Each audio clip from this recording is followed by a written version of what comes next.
Good afternoon from Los Angeles, California. This is Dr. Ryan Ava.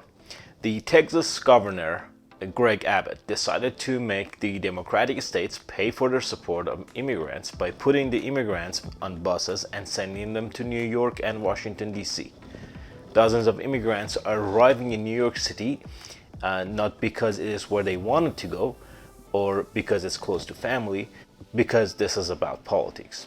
It appears they are being sent from Texas because the governor there says President Biden's immigration policies are causing a surge in immigrants arriving in his states, overwhelming communities there. A racist statement, in my opinion. More than 4,000 immigrants were sent.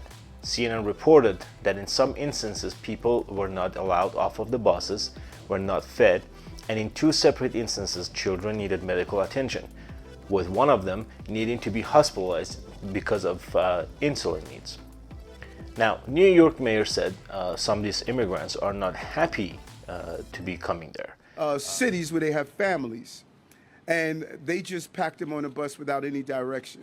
And we learned that many people had to be reticketed. They wanted to go somewhere else, but they just specifically targeted New York, they being the governor of Texas. As far back as in April, Texas Governor Greg Abbott announced plans to bus migrants from the Lone Star State.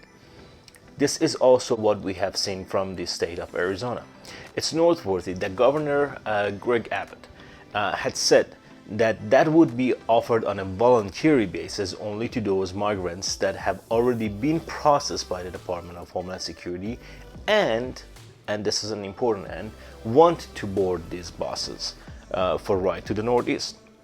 However, yesterday and as recent as this morning, New York City Mayor Eric Adams said that he has had the opportunity to speak to some of those recent arrivals who claimed that they were forced to board these buses.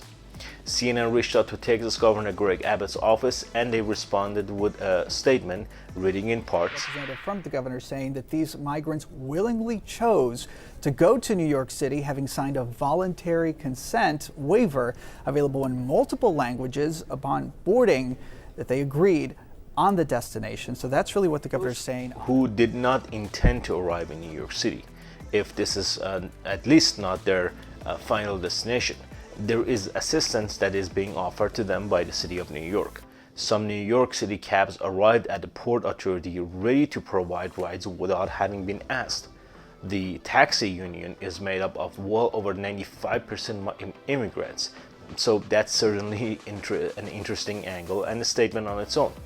This is really a desperate attempt to score political points or making a political statement.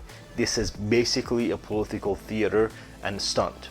Many of these migrants and migrant families have already been processed by the Department of Homeland Security and are free to travel into the United States until they finally get their day in court. This has certainly drawn some criticism, not only from Democrats, but also from Republicans as well. It's noteworthy that the Texas emergency officials are the ones who are funding these rides to these migrants. So these are taxpayer dollars. That's for these migrants that are making their way now to Washington, D.C. and as of last Friday in New York City. To support my work, please click the subscribe, the like button, and the notification bell so you wouldn't miss any of my new videos.